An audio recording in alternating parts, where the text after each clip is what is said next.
اللهم صل وسلم وبارك عليه اللهم صل وسلم وبارك عليه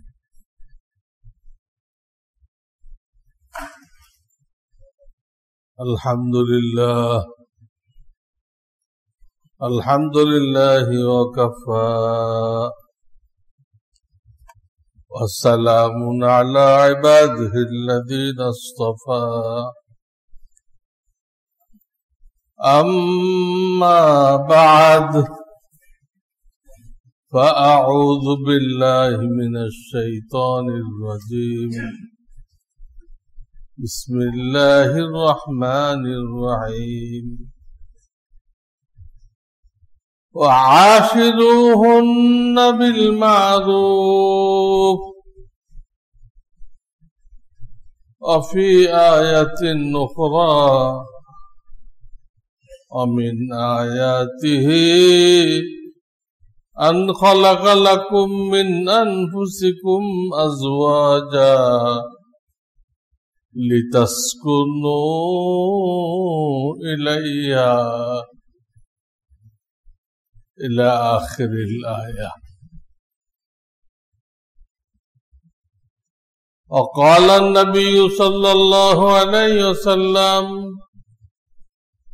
إن النساء خلقنا من ضلع آدم فإن ذهبت استقمتها كسرتها فاستوصوا بهن أو كما قال عليه الصلاة والسلام.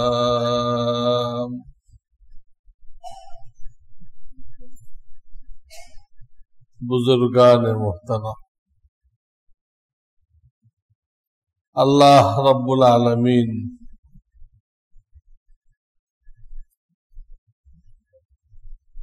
कुरान करीम इस्लामी शरियात যত আদেশ নিষেধ দিয়েছে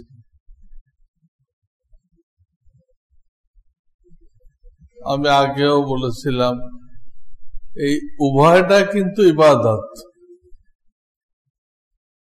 আদেশটা মানলেন ইবাদত, নিষেধটা মানলেন ইবাদত।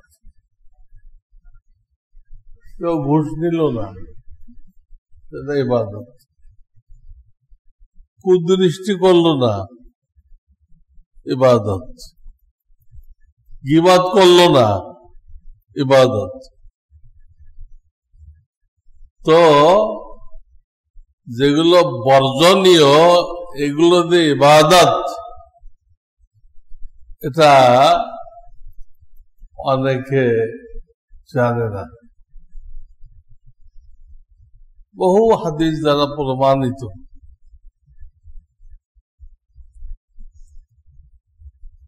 তিরমিজি শরীফের হাদিস আছে, ইত্তাকিল মাহারিম তাকুন আবাদান নাস। বান্দা তুমি হারাম ছেড়ে দাও, হারাম ছেড়ে দাও, তুমি সবচেয়ে বড় ইবাদত করনে वाला। তো গুনাহ ছেড়ে দেওয়া যদি ইবাদত না হয়, তাহলে নবীজি এই লোকটাকে সবচেয়ে বড় ইবাদত করনে वाला করে দিয়েছে। কেন? সে তো তাহাজ্জুদ পড়ে নাই, আওয়ামিন পড়ে নাই, হারাম ছেড়ে দিছে। তার এলেমে, তার জানা মতে হারাম করে না, যত লাভ হোক হারামে নেই।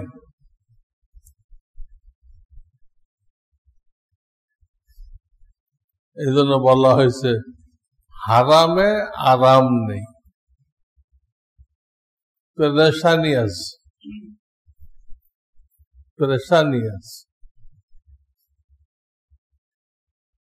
হারাম পয়সা নেবেন, আপনার এক অপারেশনে ওই সব পয়সা চলে যাবে, ওর সাথে আরো কিছু পকেটে যাবে। তাহলে কি হলো? পয়সা তো গেলই, আপনার শরীরটাও গেল। একটা বড় অপারেশন হইলে তার আর থাকে কি? আজকাল কুরবানির গরুর মতো বুক ফাড়ে, কুরবানির গরুর মতো বুক ফাড়ে। এগুলো যারা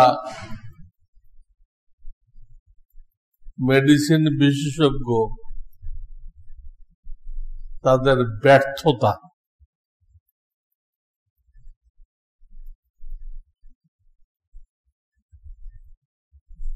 লাঞ্চ থেকে হার্টে সেরাগুলো গেছে, একে বলে করোনারি। এটা চর পড়ে, নদীতে চর পড়ে না, চর পড়ে।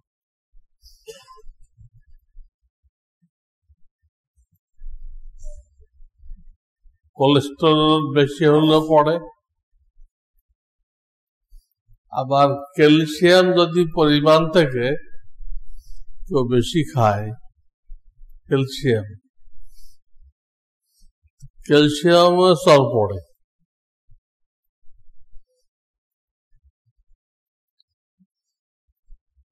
অনেক জায়গায় লিখে রাখছে ক্যালসিয়াম খান, সুস্থ থাকুন। বেকুব, ডাক্তারের পরামর্শ নিয়ে খাইতে হবে, শরীর টেস্ট করে খাইতে হবে, কতটুকু লাগবে, কতটুকু শর্ট, এতটুকু খাইতে হবে। ওতে বেশি খাইবেন, ওখানে বলক হয়ে যাবে। ডাক্তার, মেডিসিন বিশেষজ্ঞদের ব্যর্থতা এই জায়গায়, ঠিক আছে ওখানে চর পড়ছে, নাড়িটা একটু চিপা হয়ে গেছে, রক্ত যাইতে সমস্যা হচ্ছে। তোমরা এমন একটা ওষুধ ব্যবহার করো যে এটাকে গলায় দিবে,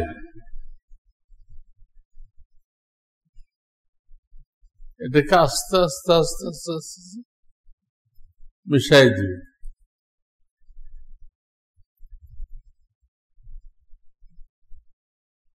তাহলে আর কি করে লাগুন না? বুক ফাড়া, খালি কি বুক ফাড়ায়?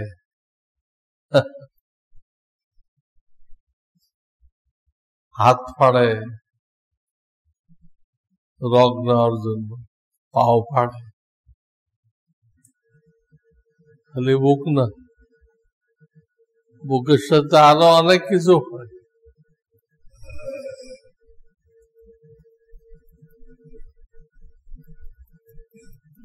আল্লাহ রহম করুক।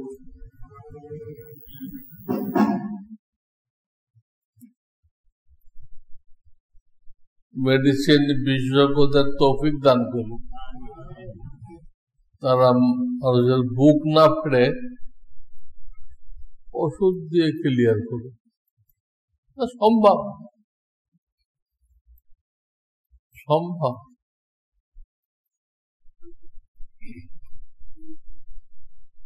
আপনি হারবাল দিয়ে চিকিৎসা করেন, অন্য কিছু করেন,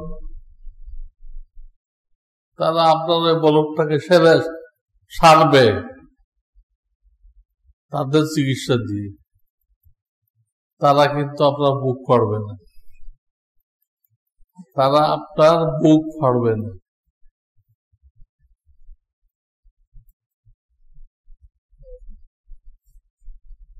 এটা গলত চিকিৎসা, ভুল চিকিৎসা, এর দ্বারা মানুষ বিপদে পড়তেছে। যাই হোক, আমার আজকের আলোচ্য বিষয় হলো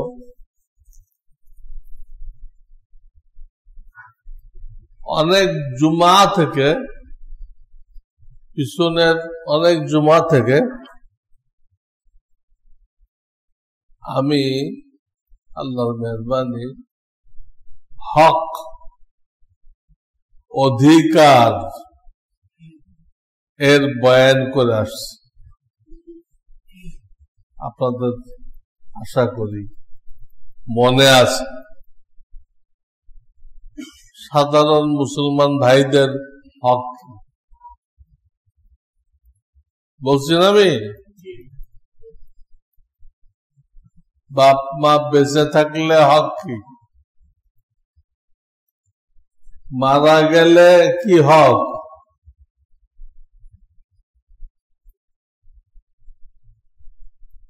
সন্তানের কি হক, বলা হয়েছে না।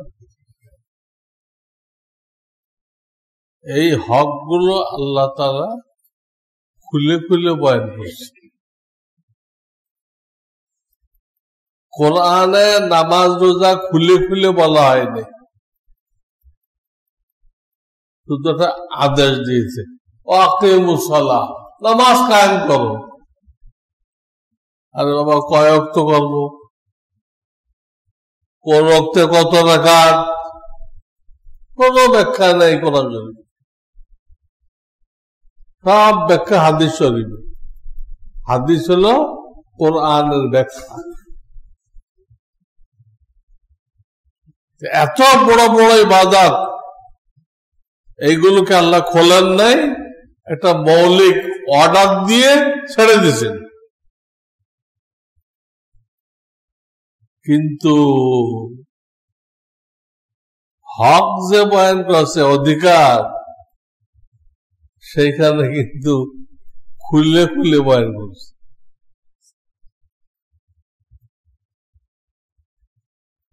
নামাজ রোজা আল্লাহর হক, এটা অর্ডার দিয়ে ছেড়ে দিছে, বাকিটা আমার নবী করবে। আর হক মানে বান্দার পাওনা, বান্দার পাওনা। এক ভাই আপনার কাছে কি পায়, আপনি বাপ, ছেলে কি পায় আপনার কাছে, আপনি ছেলের কাছে কি পান? এই হক,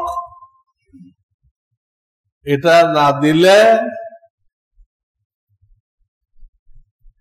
যার হক নষ্ট করা হয় সে কষ্ট পায়, বিপদে পড়ে। এইটা আল্লাহ তাআলা চান নাই। তার কোন বান্দা কষ্টে থাকুক, বিপদগ্রস্ত হোক, এটা মহান রব্বুল আলামিন চান নাই।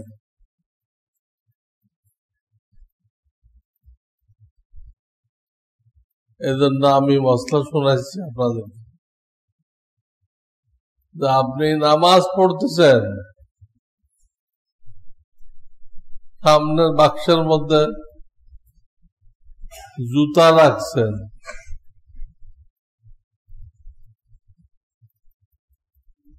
বা যেখানে হাঁটু পড়বে ওই জায়গায় মোবাইল রাখছেন, অনেকে রাখে, নিচে রাখে, না রাখা উচিত। এখন আপনি দেখতে পাইতেছেন একজনে ওটা লয়ে দিতেছে, কেউ নেয় চুরি করে, কেউ নেয় ভুল বুঝে, তারটাও ওই রকম। তো মনে করছে আমারটা আমি নিয়ে দিচ্ছি। এইটাতে তার না, তারটা আর একখানে। এটা বয়স হয়ে গেলে মনে থাকে না, বয়স হয়ে গেলে ব্রেন কাজ করে না।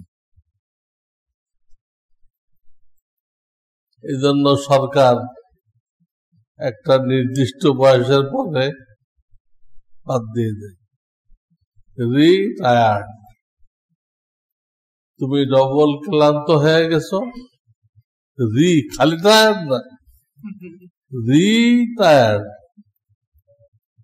কিচ্ছু নেই তোমার মাথায়, আর সব সরকারকে দিয়ে ফেলছে, এখন বাড়িতে বিশ্রাম করো।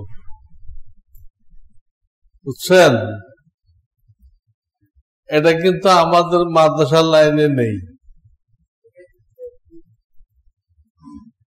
রিটায়ার্ড, রিটায়ার্ড, রিটায়ার্ড মাদ্রাসায় নেই। যতক্ষণ তার ব্রেন কাজ করবে, সেটা এই 30 বছর না, আমি পড়াইতেছি 50 বছর।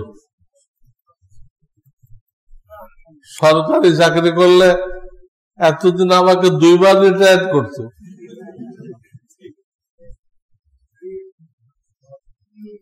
আল্লাহর মেহেরবানি আমি এখনো পড়াইতেছি, আপনাদেরকে দিনের কথা শোনাইতেছি।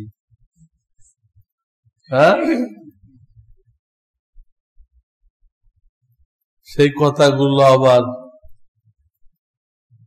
আমার যে ওয়েবসাইট ইসলামী জিন্দেগি, এর মাধ্যমে লক্ষ লক্ষ লোক শুনতেছে। যারা চালায় ওরা বলতে পারবে এ পর্যন্ত কয় লক্ষে গেছে। 12 লাখ। এই যে বললো যে পুরা পৃথিবীর 12 লক্ষ লোক এই কথাগুলো শুনতেছে। তো 12 লাখ লোক এক দুজন, আল্লাহ। বিভিন্ন দেশে বাংলা ভাষাভাষী আছে না, তারা কিভাবে এটা সংগ্রহ করছে। অত সুরলা বক্তা শোনে না। আমার তো সুর সার কিছুই নেই, রং ঢং কিছুই নেই। হ্যাঁ,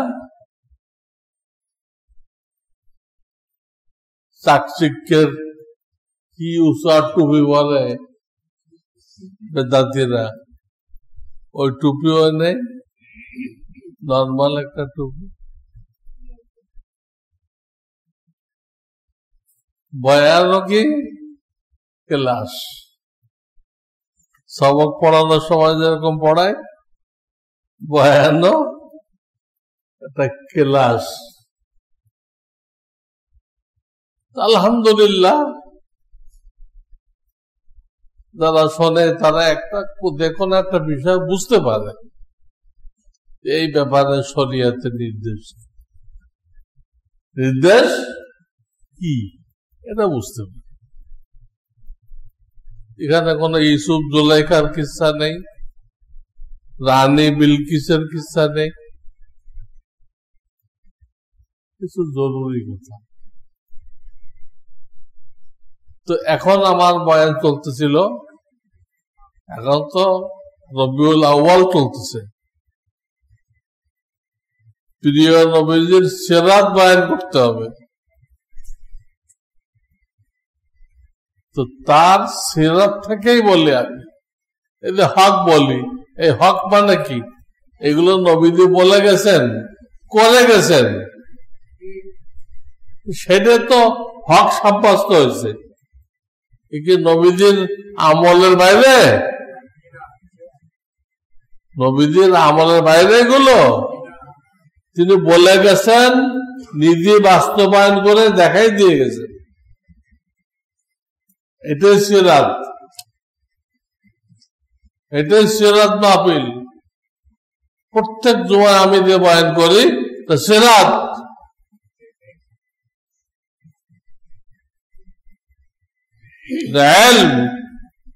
যা শিক্ষা করা ফরজ। হক নষ্ট করলে কষ্ট হয়, মানুষের কষ্ট হয়। কষ্ট পাইতে পাইতে একসময় বিদ্রোহ করে, ছেলে বাপকে মানে না, ভাই ভাইকে মানে না, তখন মারামারি লাগে, খুন খারাপি হয়, কেস কাছারি হয়।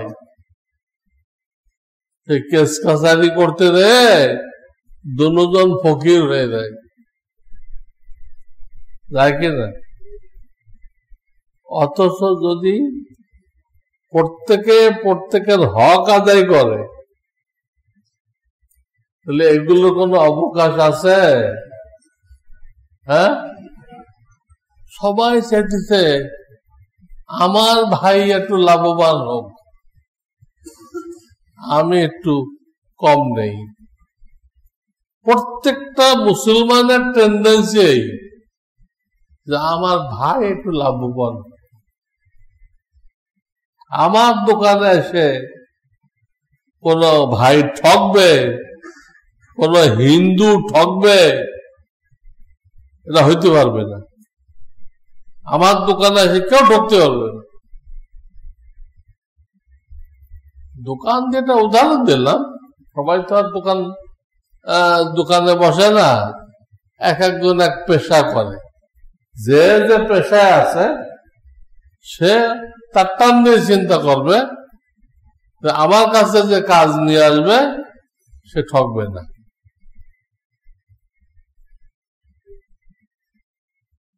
এই যদি প্রত্যেকের মনোভাব হয়, প্রত্যেকের টেন্ডেন্সি হয়, তাহলে কি বিদ্রোহ, মারামারি, হ্যাঁ, কেস কাছারি হবে? কিচ্ছু হবে না। জান্নাতি পরিবেশ কায়েম হবে। প্রত্যেকের দ্বারা প্রত্যেকের উপকার হবে, কারোর দ্বারা কারোর কষ্ট হবে। আল্লাহু আকবার, আল্লাহু আকবার। তো আমি আজকে আমাদের যে বিবিগণ তাদের হক বয়ান করব। তারা দেশ খেস বুঝেন, ফার্সি শব্দ, আপন জন, আপন বাপ মা, ভাই বেড়াদার, আত্মীয় স্বজন সব ছেড়ে আমাদের কাছে চলে আসছে। আমাদের সেবা যত্নের জন্য তার জিন্দেগি উৎসর্গ করছে। আল্লাহ এমন একটা সিস্টেম করছেন, বাইরের কাজ পুরুষদেরকে দিচ্ছে, আর তাকে রেডি করে দেওয়া, হ্যাঁ, গুছায় দেওয়া, এটা তার বিবিকে দায়িত্ব দিচ্ছে। কাজের চাপে ও খাইছে কিনা এটাও কইতে পারবে না, আমি না খাওয়া কাজ এত, গোসল করছে কিনা, এগুলো সব বিবিরা লক্ষ্য করে, করাই দেয়। জামাটা ময়লা হয়ে গেছে, পরিবর্তন করছে কিনা, সব তারা খেয়াল করে। এই জন্য বলা হয় রাজ্য চালায় রাজা, রাজাকে চালায় রানী। বিবিদের বিশাল ভূমিকা। তারা আমাদেরকে রেডি করে না দিলে, প্রস্তুত করে না দিলে আমরা বাইরে এসে কাজ করতে পারতাম না পুরুষরা। ঠিক কিনা?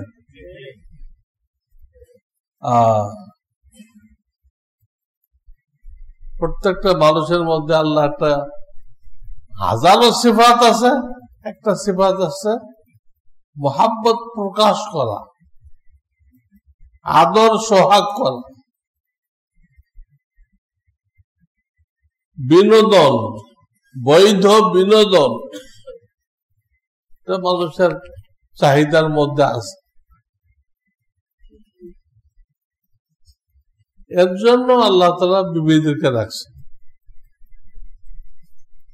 আপনি মহাব্বতটাকে প্রকাশ করবেন কি একটা রাস্তার মেয়ের সাথে, তো সবাই মিলে আপনারা জুতা দিয়ে পিটাইবে। বিবির সাথে করেন, আপনিও খুশি, বিবিও খুশি, আমার স্বামী আমাকে অনেক মহব্বত করে, বিনোদন হয়ে গেল, কেউ জুতাও খেল না, আর সবাই খুশি। আল্লাহর বিধানটা কত সুন্দর, কত সুন্দর।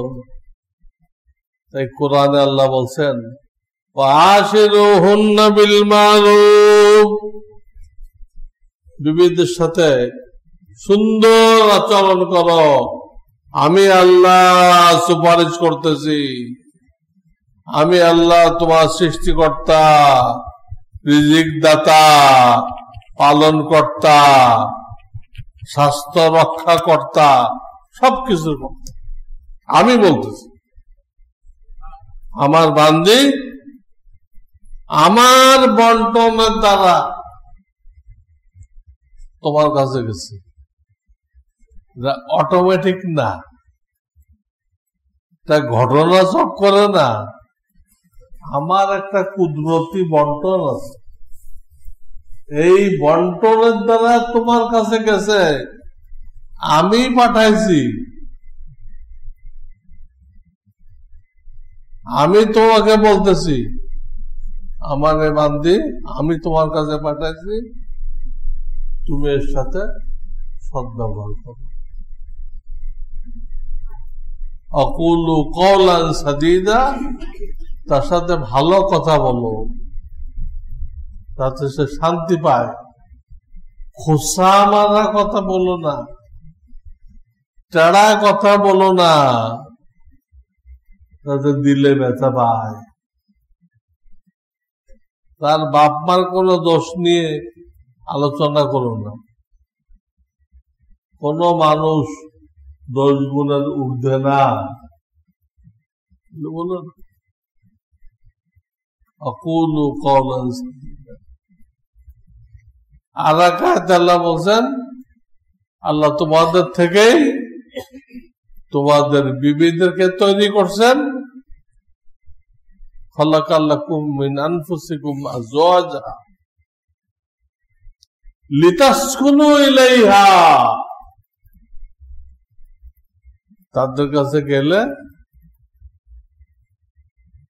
তোমরা শান্তি পাইবা।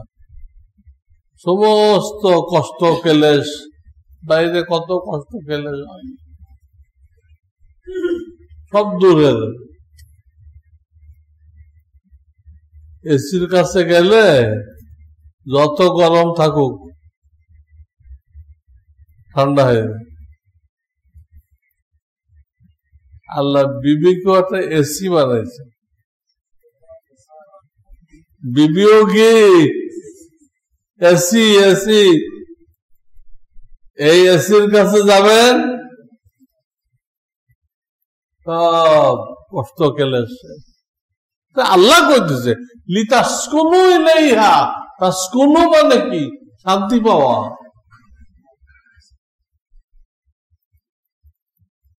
তাদের কাছে গেলে, তাদের সোহবতে গেলে, হ্যাঁ, তাদের নিকটে গেলে তুমি শান্তি পাইবা।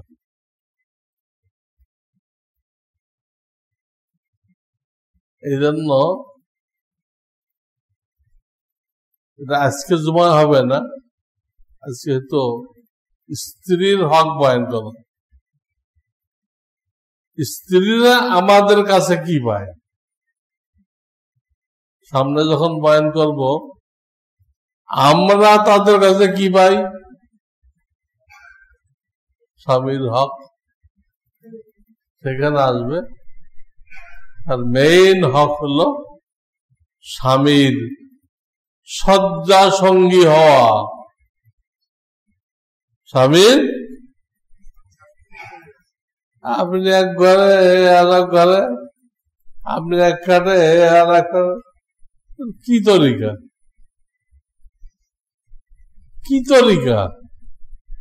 গলত তরিকা।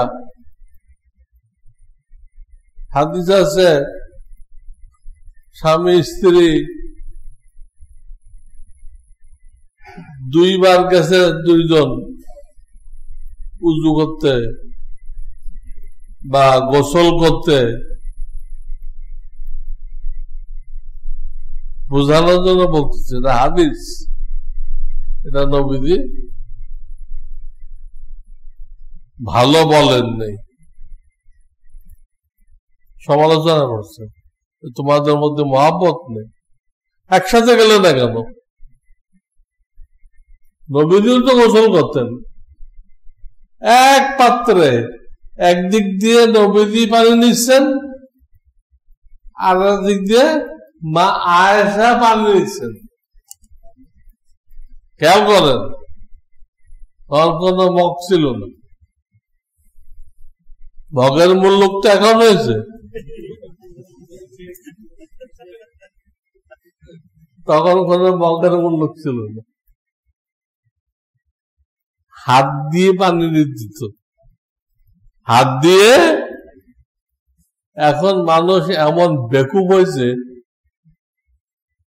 এলেম না থাকার কারণে, এরা মনে করে হাত দিয়ে পানি নিলে তো পুরো পানি ব্যবহার হয়ে গেল, তো এই পানি দিয়ে তো উজু করা যায় যাবে না। এই হুজুর কি করতেছে? যেটা যে তরিকায় নবীজি ফরজ গোসল করছে, পাত্রে হাত দিয়ে পানি নিয়ে, সেটাকে এখন মুসলমানরা মনে করতেছে গলত তরিকা। আর তারা যেটা করতেছে কলের মধ্যে উজু, তো হারাম তরিকা। কেন হারাম তরিকা? উজু করতে এক বালতি পানি লাগতেছে, মুখ ধুইতে আছে, পাও ধুইতে আছে, আর দিতে পানি পড়ে দিচ্ছে। এক বদনায় উজু হইতো, এক বালতি নষ্ট করতেছে। সঠিক তরিকাকে বলতেছে ভুল, আর সে করতেছে হারাম উজু। নামাজ হয়ে যাবে, কিন্তু ওই হারামের জন্য তো দায়ী থাকবে, সেও দায়ী থাকবে, কমিটিও দায়ী থাকবে, ইমাম সাহেবও দায়ী, খতিব সাহেবও দায়ী, সবাই দায়ী। তারা এটা বলে নাই কেন? তো কল বারবার ছাড়বেন, বারবার ছাড়বেন। অথবা মদিনা এয়ারপোর্টে দেখছি, মক্কার এয়ারপোর্টে দেখছি, চিন্তায় ওই হাত দিলে পানি আসে, হাত সরাইলে আর আসে না। অপচয় হওয়ার কোন রাস্তাই নেই, রাস্তাই নেই। তো ওটা হয়তো একটা ব্যয়বহুল হইতে পারে। আর একটা কল দেখছি আমি, ওটা হলো উঁচা করতে হয়, এক হাত দিয়ে উঁচু করবেন, আর এক হাত দিয়ে পানি দিবেন। যে হাত ছেড়ে দিবেন ওটা পড়ে যাবে, পানি বন্ধ হয়ে যাবে। এটা অপচয়ের কোনো ব্যবস্থা নেই। এই ব্যবস্থা করতে হবে, অথবা ওইখানে অনেকগুলো বদনা রাখতে হবে, কলের থেকে বদনা নিয়ে উজু করেন। জায়গা থাকলে সবচেয়ে ভালো হলো হাউস। ভালো কি? এইখানে কোনো অপচয় হয় না। এই অপচয়টা হয় কলে, তাই মসজিদের কল হোক, আপনার ঘরের কল হোক, ঘরে অপচয় হয় না। এটা যেরকম হারাম, আপনার ঘরেরটাও হারাম। সবাইকে বুঝায় বলেন।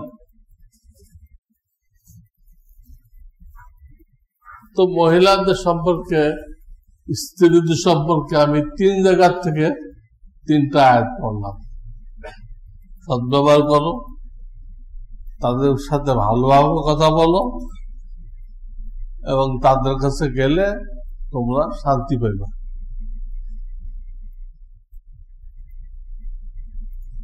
তোমাদের স্বাস্থ্য ভালো। পরিণত বয়সে বিবাহ করলে স্বাস্থ্য ভালো হয়, আর বিবাহ না করলে স্বাস্থ্য খারাপ হয়ে যায়। মাথা ব্যথা, এই ব্যথা, সেই ব্যথা, নানান রোগ দেখা যায়। তখন ডাক্তারের কাছে যায়, ডাক্তার বললো আপনার কোনো মেডিসিনে কাজ হবে না, আপনার মেডিসিন হলো আপনাকে বিবাহ করতে হবে। বিবাহ করে স্ত্রীর সোহবতে যান, সব ঠিক। বুঝছেন? হাজার রোগের চিকিৎসা স্ত্রী। আল্লাহ আল্লাহ। তো আল্লাহ তাআলা তাদের কিছু অধিকার রাখছেন আমাদের দায়িত্বে, আমাদের আছে, আমরাও পাই। পরে বলবো ইনশাআল্লাহ, সবটা তো একসাথে হবে না, এত টাইম নেই। আজকে স্ত্রী কি পায় এটা বলতেছি। তাদেরকে দ্বীনের ইলম শিক্ষা দিতে হবে। আপনি নিজে জানলে ভালো না, হাক্কানি আলেমের কিতাব পড়ে শোনা, হাক্কানি আলেমের বয়ান শোনা। কিভাবে শেখাবেন এটা শরীয়ত বলে যায়নি। যে কোনো বৈধ উপায় তাদেরকে দ্বীন শিখান, ব্যবস্থা করেন। আপনিও বসেন, এই টাইমটা আমরা কোন আলেমের বয়ান শুনবো, এলেম শিখবো। তো বাপ যদি বসে, আপনি বসলে আপনার বিবিও বসবে, ছেলে মেয়েরাও বসবে। নবীজি ইহাতে তাকিদ করছে, তোমার বাসায় যে কাজের লোক আছে তাকেও ইলমে দ্বীন শিক্ষা দেওয়া তোমার উপরে ফরজ। কাজের উপর আপনার কিছুই লাগে না, পয়সা দিয়ে রাখছেন, বেতন দিয়ে রাখছেন, কিন্তু ওকে ইলম শিক্ষা দেওয়া আপনার উপরে ফরজ। দোকানের কর্মচারী, বেতন দিয়ে রাখছেন, ওকে ইলম শিক্ষা দেওয়া জরুরি। আপনার মিল ফ্যাক্টরি, সেখানে শ্রমিক হিসেবে রাখছেন, বেতন দিলে হবে না, শুধু ওকে দ্বীন শিক্ষা দেওয়া আপনি মালিক, আপনার পরে ফরজ। হুজুর, আপনি কইবেন হুজুর আমার এখানে 20,000 লোক চাকরি করে, আমি 20,000 লোকের কেমনে শিখাইব? আরে ম্যানেজারকে বলেন একটা সিস্টেম বের করো, যে এই মাসে এই কয়জন 3 দিন তবলিগে লাগাবে, আর এক মাসে এই 3 দিন লাগাবে, এই কজন। সেটা তরতিব বানাবে, সিরিয়াল বানাবে। এইভাবে ঘুরে ঘুরে সবাই দ্বীনের রাস্তায় যাওয়ার সুযোগ পাবে, আলেমদের মজলিসে যাওয়ার সুযোগ পাবে। তাদের 20,000 কর্মচারী হয়েছে, কি হয়েছে? এদের দিন শেখানো যাবে না? জরুরি। 2 নম্বর হক খরপোশ, তাদের খানার ব্যবস্থাও করবেন, তাদের পোশাকের ব্যবস্থাও করবেন। আপনি যে স্ট্যাটাসের লোক ওইভাবে, কিন্তু কাফেরদের তরিকা কি? একসাথে স্বামী স্ত্রী হোটেলে ঢুকতেছে, যার যা মনে চায় খাইতেছে, স্বামীর বিল স্বামী দিচ্ছে, স্ত্রীর বিল স্ত্রী দিচ্ছে। আপনারা কল্পনা করতে পারবেন?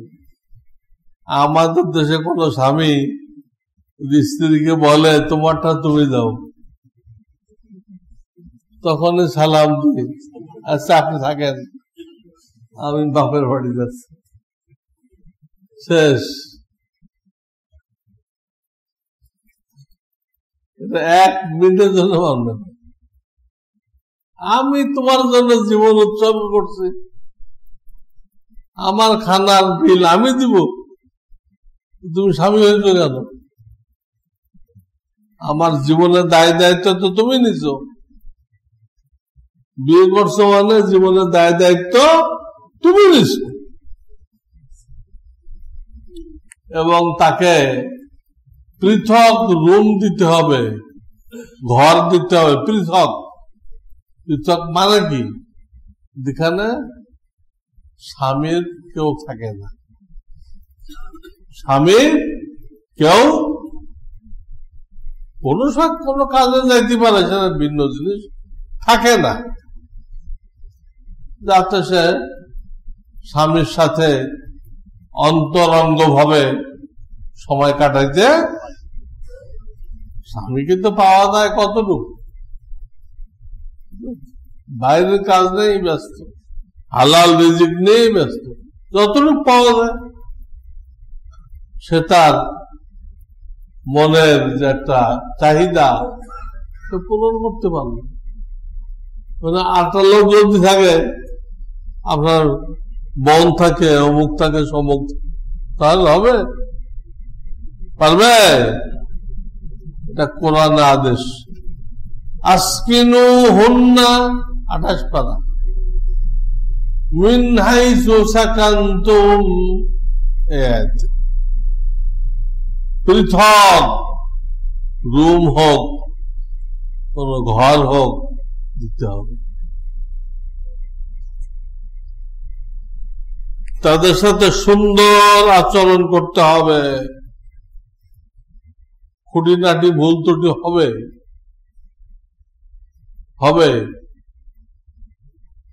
এগুলো সবটা নিয়ে মাথা গরম করা যাবে না।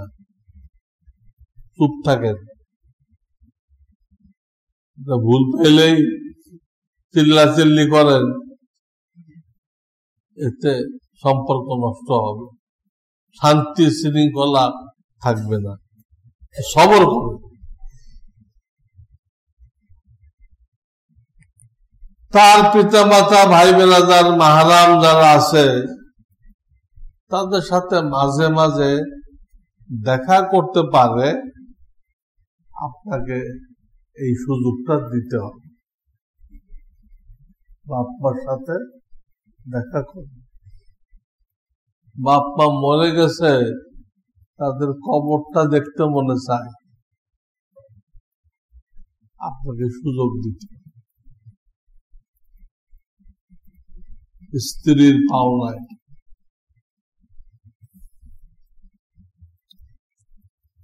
তারপর কুধারণা না করা, কুধারণা করা যাবে না। অনেক স্বামী আছে স্ত্রীর পিছনের জীবন নিয়ে ঘাটাঘাটি করে, আপনারটা নিয়ে যদি ঘাটাঘাটি করা হয়, কিছু বের হবে না। কেন আপনি এটা করতেছেন? হ্যাঁ, আর বর্তমান যে জামানা, সব রুগী, রুহানি রুগী। ঘাটাঘাটি করবেন না, ঘাটাঘাটি করবেন না। এখন থেকে তালিম দেন, পর্দা করার দায়িত্ব শেষ। আবার তাই বলে উদাসীনও থাকবেন না। কই গেল, কার সাথে কথা বললো, কোনো খবরই নেই। এইগুলো করতে দেয় তো সম্পর্ক হয়ে যায়, হয়ে 4-5টা ছেলে মেয়ে রেখে ওই বেটার সাথে গেছে।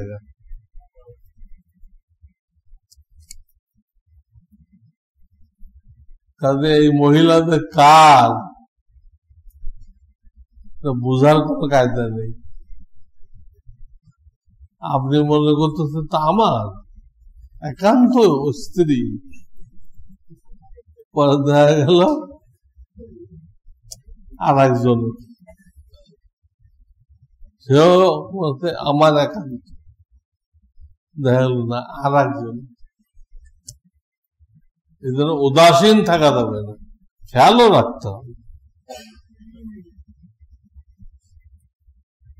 সাংসারিক খরচ, খাওয়া দাওয়া খরচ আছে না, এই ব্যাপারে মধ্যম পন্থা অবলম্বন করতে হবে। আল্লাহ আপনাকে যে পরিমাণ আয় উন্নতি দান করছেন সেটা সামনে রেখে মধ্যম পন্থা, কৃপণতা করে তাদেরকে কষ্ট দিবেন। সারা মাস খালি আলু ভর্তা খাও, ডাল খাও, কলমি শাক খাও, কিছু মাছ গোস্ত খাওয়ান, মাছ গোস্ত খাওয়ান, মধ্যম পন্থা।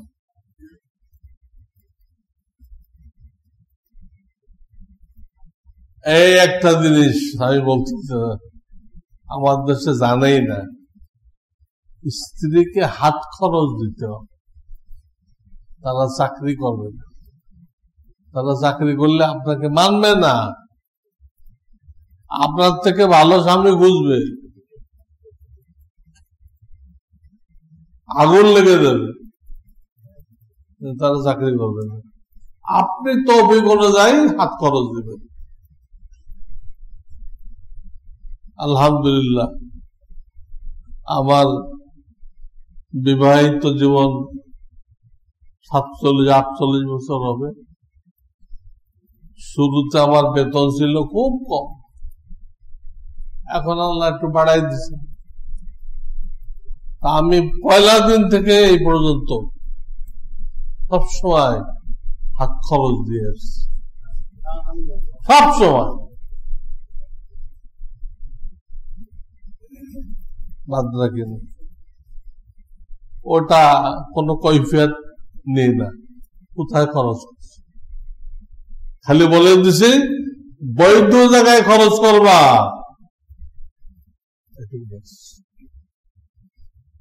আর কিছু চিজ করি না। এটা সে তার বাপের জন্য কিছু দিতে পারে, তার মায়ের জন্য দিতে পারে, তার ভাই ব্রাদারের জন্য দিতে পারে, আপনার জন্য দিতে পারে। তার মনে চায় আপনাকে একটা সুন্দর নকশাওয়ালা, এই জন্য নকশাওয়ালা জামা আছে, এর একটা জামা কিনে দিবে। তার তো টাকা নেই, তার তো টাকা নেই। আপনি হাত খরচ দিবেন, ওই কিছু বাঁচাই বাঁচায় আপনাকে একটা জামা কিনে দিবে, তার মনে চায়। বুঝতে পারতেছেন? এই হাত খরচ দিতেই হবে, হক। শরীয়তের পক্ষ থেকে স্বামীকে দায়িত্ব দেওয়া হয়েছে, তার যে মানবিক চাহিদা, প্রত্যেক মানুষজন বালেগ হয়, তো এটা একটা মানবিক চাহিদা থাকে, যৌন চাহিদা থাকে, তার এই চাহিদাকে পূরণ করতে হবে। আপনি যে তার কাছে যাবেন এই নিয়ত কখনো করবেন না আমার খায়েশ মিটাইতে যাচ্ছে, আমার চাহিদা পূরণ করতে যাচ্ছে, এই নিয়ত করবেন না। তো জায়েজ থাকবে এটা, কিন্তু সব নেই, ও নামকে অস্তি। এই নিয়ত করতে পারেন আমার বিবি, তার হক এটা, সে নিজেকে গুনাহ থেকে বাঁচানোর জন্য আমার কাছে আসছে, নিজেকে গুনাহ থেকে, তাই তার হক আদায় করার জন্য আমি তার কাছে যাচ্ছি, তার সাথে আমার এই মিলনটা হচ্ছে। এতে কি আপনার জরুরত পুরা হবে না? হ্যাঁ,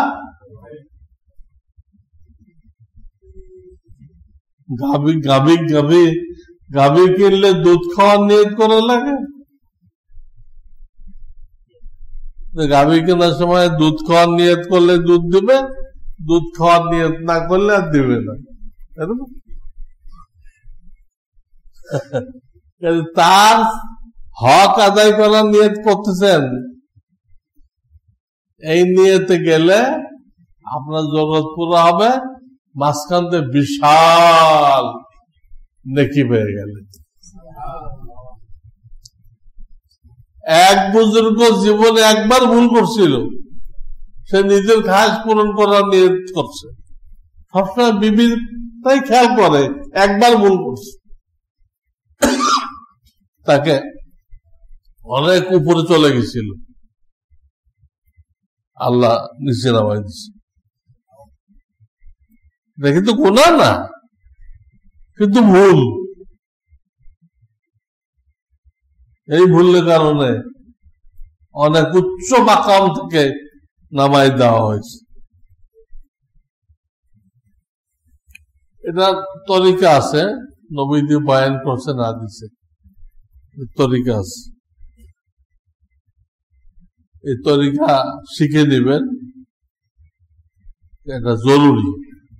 ওই তরিকা না জানলে তাদের চাহিদা পূরণ করা যায় না এবং সংসার ভেঙে যায়। এবং তার সাথে যে আপনার মেলামেশা হবে, অন্তরঙ্গ অনেক কিছু হবে, এগুলো কারো কাছে বলা জায়েজ নেই, লানতের কাজ। কি কাজ? আজকাল যে বিভিন্ন অনুষ্ঠান হয়, এখানে গুনাহ হয়, গুনাহ হয়, এবং মেয়েদের দিমাগ নষ্ট হয়ে যায়, অনেক কিছু দেখে আসে,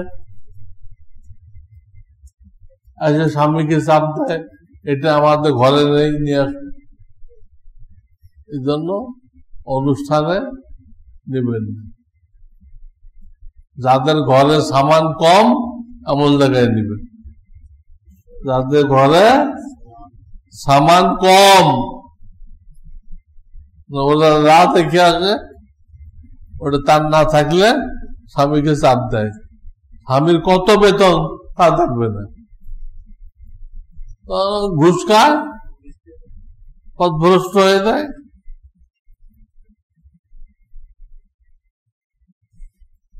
হ্যাঁ, তাদের তো আল্লাহ আকল কম দিচ্ছেন, তা আমাদের ঘর করে, যাতে আমাদের তা আকল কম হওয়ার কারণে সে অনেক ভুল করে ফেলবে। সেখানে আপনি কঠোরতা করবেন না, ফায়দা হবে না, তালাক পড়ে যাবে। কঠোরতা না করে বুঝিয়ে বলবেন, মহব্বতের সাথে বুঝায় বলবেন, ওই মুহূর্তে নাও, পরে কোন একটা ভালো মুহূর্তে। তাদের কিছু মুহূর্ত আছে, মিন্সের জামানা, বাচ্চা হওয়ার পরে নিফাসের জামানা, কিছু মুহূর্ত আছে তাদের, যে মুহূর্তগুলো তাদের মেজাজ ঠিক থাকে না, তাদের মেজাজ নিয়ন্ত্রণে থাকে না, তখন তার সাথে তর্ক করবেন না। তার মেজাজটা নিয়ন্ত্রণে নেই শারীরিক কারণে, তার মেজাজ, তার আকল তার নিজের নিয়ন্ত্রণে নেই। এই কথাটা স্বামী হিসেবে আপনাকে বুঝতে হবে, এর মেজাজ নিয়ন্ত্রণে নেই। আপনি একটু কথা বললে, শক্ত কথা বললে তো বলে ফেলবে এক্ষুনি আমার তালাক দিয়ে দাও, এক্ষুনি আমার তালাক দিয়ে দাও, আমি আর তোমার সংসার করবো না, এগুলো বলে ফেলবে। তো বললেই তো তালাক হয়ে যাবে না, তার তালাকের কোনো দাম নেই। আপনি শোনেন, পরে আবার সব ঠিক হয়ে যাবে। আর যে বোকা স্বামী হয়, কি এত মেজাজ দেখাইতেছে, আমার শরীরে রক্ত নেই, আমার হাত নেই, দাঁত ভেঙে যাবে একদম। এটা ইসলাম বলে নাই। সে এখন মাজুর, অপারগ। আপনি একটু চুপ থাকেন, বলতেছে বলতে দিন, বলতে দেন। আপনি তাদেরকে মাজুর মনে করেন, মাজুরের বাংলা কি? হ্যাঁ, অপারগ। শারীরিক কারণে অপারগ মনে করেন, কিছু বলেন না। ওটা আবার ওই পিরিয়ডটা চলে যাবে, আবার সে স্বাভাবিক হয়ে যাবে। এখন সে অস্বাভাবিক, আবার থাকে চুলার সোহবতে। চুলা কি ঠান্ডা না গরম? এত মাথা গরম থাকে, তো মাথা গরম হলে কত কথাই তো বলে। আপনি যদি পাল্টা তালাক চাইছে, যাও তালাক চাইছো, যাও 3 তালাক দিয়ে দিলাম, বেগুন তালাক দিয়ে দিলাম। আরে বেগুন তালাক আবার বেগুন মানে সবগুলো দিয়ে দিলাম, বেগুন তালাক। এই টাইমটা সবর করবেন, কোন কথার উত্তর দিবেন না। যারা চালাক স্বামী, হুঁশিয়ার, জ্ঞানী, তারা এটা করে, বুঝে। অনেকে আবার বোঝে না, এই জন্য আমার বয়ানের মাধ্যমে ইনশাআল্লাহ অন্য স্বামীরাও বুঝবে এই সময়টা আমাকে ছাড় দিতে হবে। আমি 12টা হক বয়ান করলাম, আল্লাহ তাআলা আমল করার তৌফিক দান করুন। ওয়া আখিরু দাওয়ানা আনিল হামদুলিল্লাহি রাব্বিল আলামিন।